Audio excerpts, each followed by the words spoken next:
Hi everyone. In this video of Accelerated Chess Dragon, we're going to be looking at a game played by Bobby Fischer and Miguel Najdorf. This was played in the 1962 Varna Olympiad in Varna, Bulgaria. And without further ado, let's look at this game. Fischer starts off by playing e4, and now c5 by Najdorf. So we have the Sicilian defense. Knight f3, d6, d4, c takes d4, knight takes d4, knight f6, knight c3, and now a6, so we have the Najdorf variation of the Sicilian. Now Fischer plays h3, and h3 is known as the Adams attack, named after Michael Adams. And the h3 move is coming with the plan of playing moves such as g4, f4, starting to expand on the king side, and usually what white will do is he will attack on the king side, assuming that black castles that side. So Najdorf just plays the move b5. He just gains more space on the queen side and prepares a queen side attack. And now we have knight d5. Najdorf goes for bishop b7. And here we have knight takes f6 check by Fischer. And now not playing e takes f6 because that creates a horrible weakness in black's position, the d6 pawn. And Fischer can easily take advantage of that. So instead we have g takes f6. And now we have c4 by Fischer. And this c4 move is actually a pawn sacrifice. And, Fischer is inviting Najdorf to play b takes c4, which indeed did happen. And after bishop takes c4, he's inviting him to play this move, bishop takes e4, and just grab the pawn. And seemingly, this does look good for Najdorf. I mean, he just won a pawn, and if Fischer cannot really get any counterplay, then Najdorf is better, right?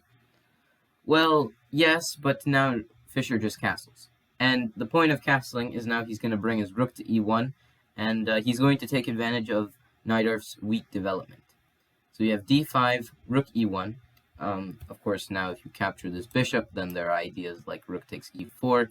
And you do not want to get into a position where you're allowing your opponent's pieces to get active. And, now the c4 pawn is weak. There are a lot of targets around black's position. So d takes e4 is not the best idea. Instead, Najdorf goes for this move e5. And e5 is just trying to attack the knight and perhaps after this capture the bishop. Let's say that knight f3 was played. Well, then d takes c4 is actually a playable move. Because now you're forcing Fischer to capture the queen. Otherwise, if you capture this bishop, then you lose the queen. So you must capture the queen. King takes d8. And after rook takes e4, it's true that you're still going to lose that c4 pawn.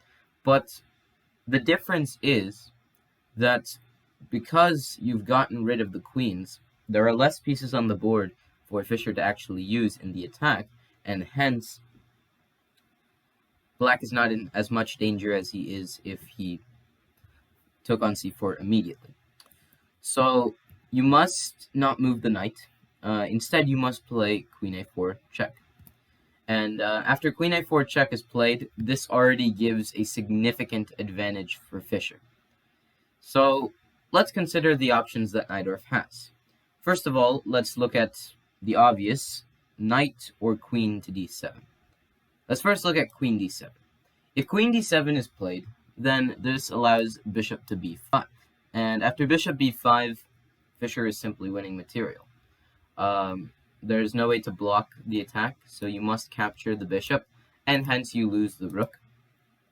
And even though you do get the opportunity of capturing the knight on d4, it's not really helpful because you lose this knight on b8, and you're down the exchange, and afterwards there is this option of pushing f3 for white, and he will be able to attack the pinned piece and hence win it. So queen d7 is not the best. Let's look at the move king e7. Knight d7 was played in the game, but king e7 is the next move, but that can be cancelled out because white has the opportunity of just playing something like rook takes e4, and if you play d takes e4, then there's actually knight f5 checkmate. It's a very creative way of mating. And if you play d takes c4, well, then this just allows too much activity for white. White could go for knight f5 check. The king has to continually go up the board. So after king e6, the knight can just go back to e3, and you've made a significant amount of weaknesses around your position, and this is going to haunt black later on in the game. So knight d7 was instead played, considering that both of these moves are not actually the best, but this allows Fischer the best advantage. And I encourage you to pause the video and try finding what Fischer played that just crushes Najdorf on the spot. Okay, so Fischer went for the move rook takes e4. And the point of rook takes e4 is just to eliminate that solid bishop that was seemingly defending everything. And, well, if you captured the bishop on c4 instead of capturing the rook, well, then you just allow moves like knight f5, and you're getting too much activity as white, and you certainly don't want this as black. So you must capture the rook, since if you don't, then there's the threat of bishop takes d5, and white is obviously going to be much better. So we have d takes e4. But now knight f5, and the problem just lies solely on the f5 square. The fact that the knight can just jump in there without any piece, not one black piece, able to dislodge that knight, is the main problem that black has. Because after this knight arrives on f5, if white can get ideas like trading this bishop off for this bishop, then the dark squares around black's camp are going to be severely weak, and surely enough, white can take advantage of them nicely. So we have bishop c5. Trying to develop a piece and getting at least some counterplay, but this doesn't really help for black. The main reason why bishop c5 was played was that black wanted to castle. So Fischer just does what anyone would do. He plays knight g7 check. And now, of course, the king has to move, and hence you cannot castle. So if you go to f8 with the king, then this would just allow moves like bishop to h6. And, well, if you go back to e7, then the knight will come back to f5, etc., etc.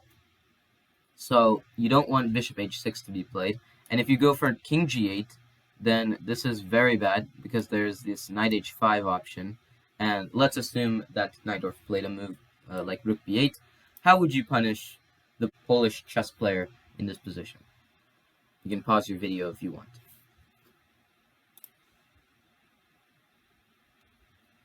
Okay, so Fischer would just play this move, queen takes d7. And after this is played, Najdorf has to resign. If you capture the queen, then there's this option of knight captures f6, and this is actually checkmate.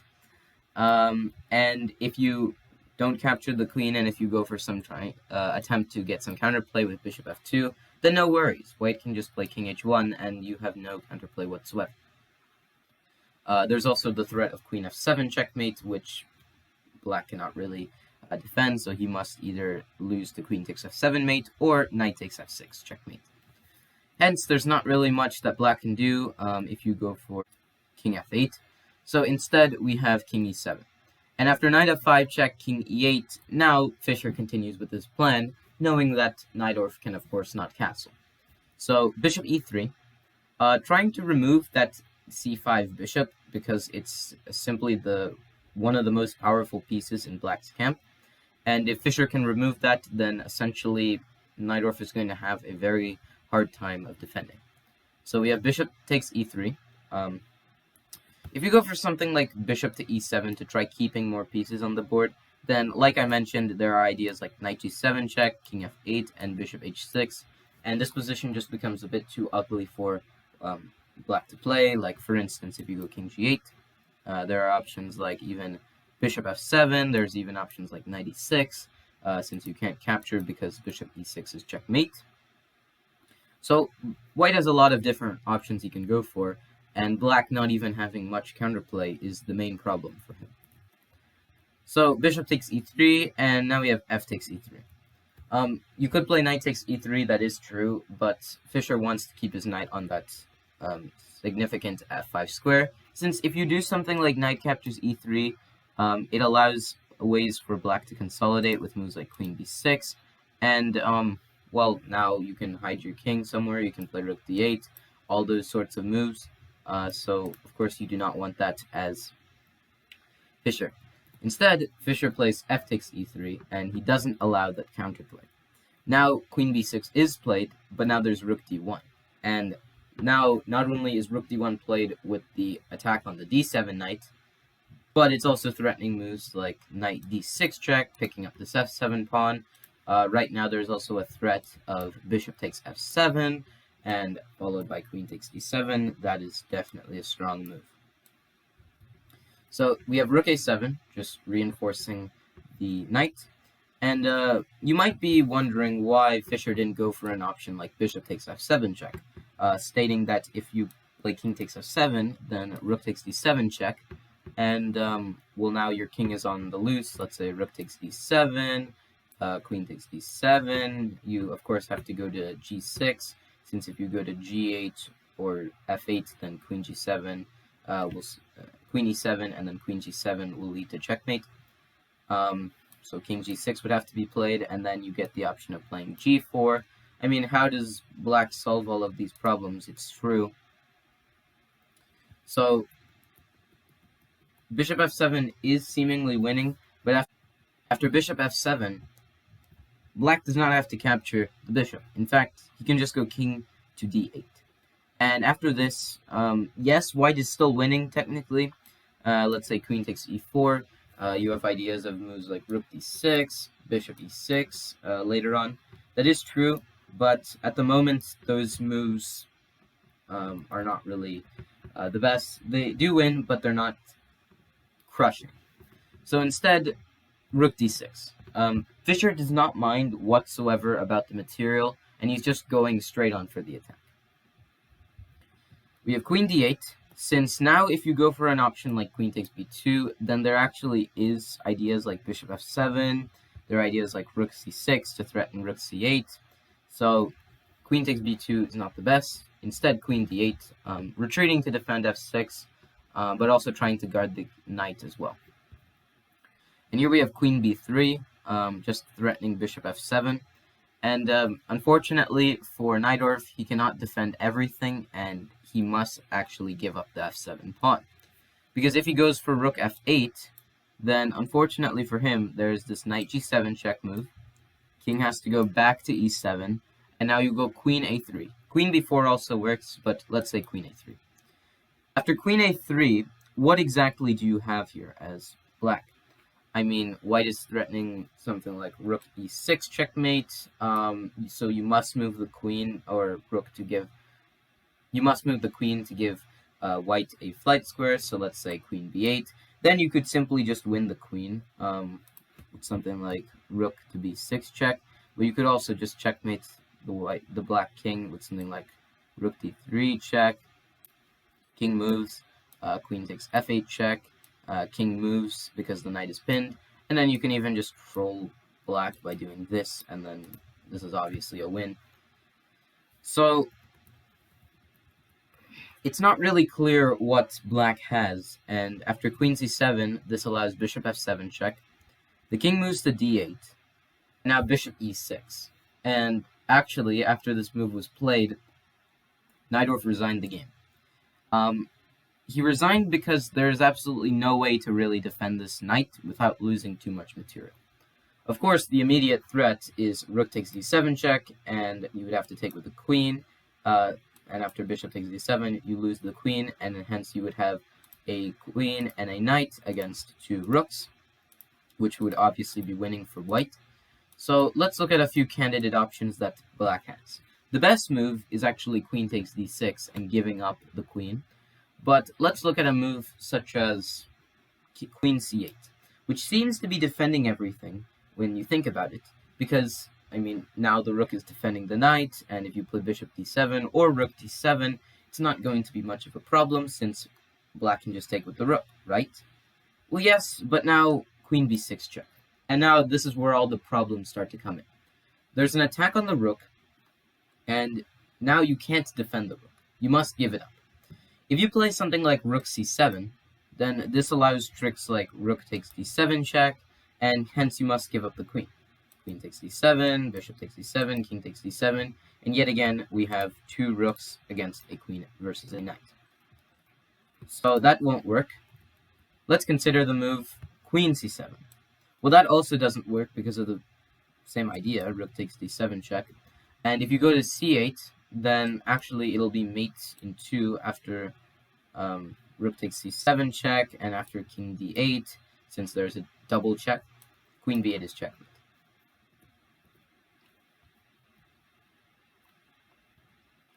So there's really no way to defend the rook. So after you do this, you would probably have to go something like king e8.